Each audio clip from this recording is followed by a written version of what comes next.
الحمدللہ والصلاة والسلام علی رسول اللہ۔ دوسری شادی کر لی اور دونوں مسلمان ہو گئے، اب پہلی بیوی کا کیا کرے؟ سوال کیا گیا ہے، ایک آدمی نے شادی کی جس سے اس کے 2 بچے ہیں۔ وہ کام کے سلسلے میں سعودیہ گیا اور اپنے بیوی بچوں کو ملک میں ہی چھوڑ دیا۔ سعودیہ میں ایک عورت سے تعارف کے بعد پہلی بیوی کے علم کے بغیر ہی دوسری شادی کر لی اور اس سے بھی ایک بچہ پیدا ہوا، اور سعودیہ میں کام کرنے والے دونوں میاں بیوی نے اسلام قبول کر لیا۔ وہ دونوں نئے مسلمان ہیں، ان کو خدشہ ہے کہ ہم نے گناہ کا کام کیا ہے، تو کیا ممکن ہے کہ آپ ہمیں کوئی نصیحت کریں؟ نمبر 1، مذکورہ تعلق کا کیا حکم ہے؟ نمبر 2، آدمی کے ذمے پہلی بیوی اور بچوں کے بارے میں کیا واجبات ہیں؟ نمبر 3، وہ کون سے گناہ کے مرتکب ہوئے ہیں اور اس سے بچنے کے لیے انہیں کیا کرنا چاہیے تاکہ آئندہ وقوع پذیر نہ ہوں؟ گزارش ہے کہ ان جیسے حالات کو ختم کرنے کے لیے کوئی نصیحت فرما دیں۔ الجواب بعون الوہاب۔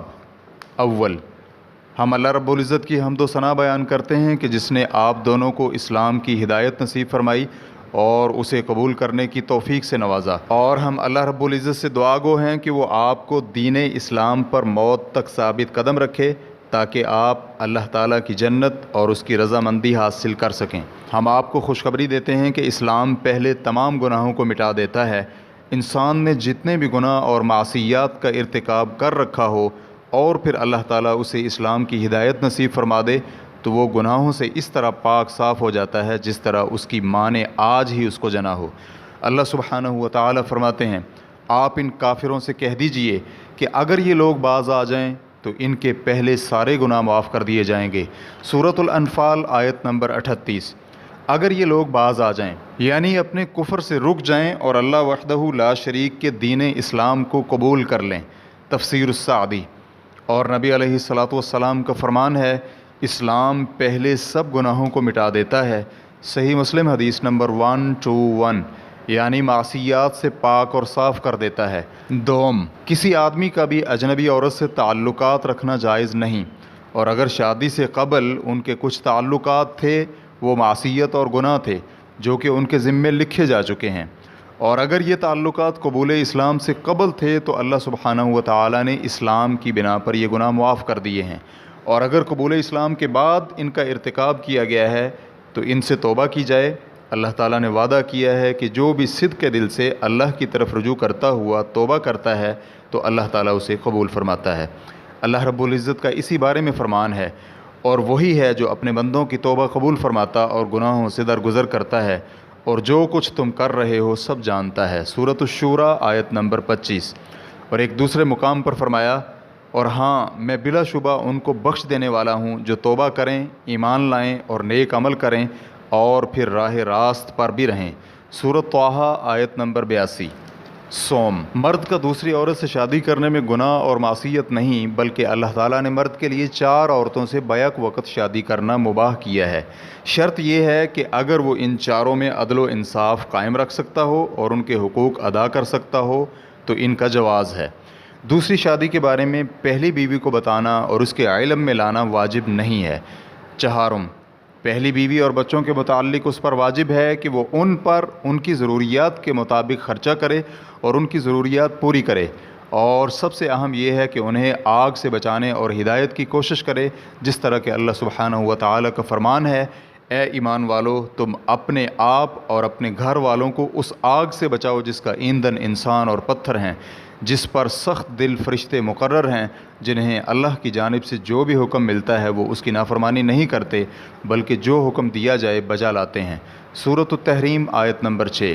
اس کے ذمہ ہے کہ وہ ہر ممکن وسیلہ سے اپنی پہلی بیوی کو دعوت دے اور نصیحت کرے اور اسے اسلام قبول کرنے کی ترغیب دلائے، اور اگر وہ اسے قبول کرنے سے انکار کر دے تو اگر بیوی کا تعلق اہل کتاب سے ہے یعنی وہ یہودیہ یا نصرانیہ ہے تو اسے اس بات کی اجازت ہے کہ وہ اسے رکھ لے اور اس سے جدائی اختیار نہ کرے، لیکن اگر وہ بت پرست ہے تو اس مسلمان کے لیے جائز نہیں کہ وہ بت پرست بیوی اپنے پاس رکھے بلکہ اسے چھوڑ دینا چاہیے۔ یہ بھی علم ہونا چاہیے کہ اگر ماں باپ میں سے کوئی ایک اسلام قبول کر لے تو ان کی اولاد اگر وہ نابالغ ہوں تو ان کو ماں یا باپ کے مسلمان ہونے کی بنا پر مسلمان کا حکم دیا جائے گا، لیکن جو بالغ ہو چکے ہوں وہ ماں باپ کے حکم میں نہیں آتے۔ ریفرنس کے لیے دیکھیے المغنی لابن قدامہ المقدسی جلد نمبر 13 صفحہ نمبر 115، اور اسی طرح احکام اہل الذمۃ لابن قیم جلد نمبر 2 صفحہ نمبر 507۔ لہٰذا اس کے ذمے ہے کہ وہ اپنی نابالغ اولاد کو یہ تعلیم دے کہ اللہ تعالیٰ نے اس پر اور ان سب پر بھی دین حق کی طرف ہدایت نصیب فرما کر بہت بڑا انعام کیا ہے، اور اس پر ضروری ہے کہ وہ نبی علیہ السلام کے حکم پر عمل کرتے ہوئے اپنی اولاد کو چھوٹی عمر میں ہی طہارت اور نماز وغیرہ کے احکامات کی تعلیم دے تاکہ وہ اس کے عادی ہو جائیں۔ نبی علیہ السلام کا فرمان ہے، اپنی اولاد کو 7 سال کی عمر میں نماز پڑھنے کا حکم دو، اور جب وہ 10 برس کے ہو جائیں تو انہیں نماز نہ پڑھنے پر مارو اور ان کے بستر علیحدہ علیحدہ کر دو۔ سنن ابی داؤد حدیث نمبر 459، اور علامہ البانی رحمہ اللہ نے صحیح الجامع حدیث نمبر 5868 میں اسے صحیح قرار دیا ہے۔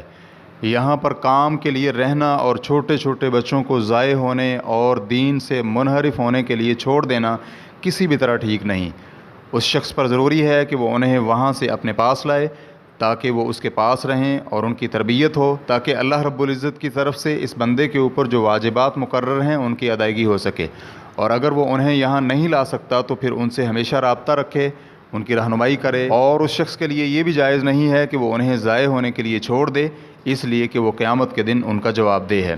اور اسی طرح ہم اپنے نئے مسلمان بھائی کو اس کی ترغیب دلاتے ہیں کہ وہ دونوں ہی احکام اسلام سیکھیں، اور اس کے لیے اہل علم سے سوالات کریں اور انٹرنیٹ پر مفید ویب سائٹس دیکھتے رہیں، اور اس کے ساتھ ساتھ وہ مطلوبہ احکام اسلامیہ کی اپنے اوپر تطبیق بھی کریں۔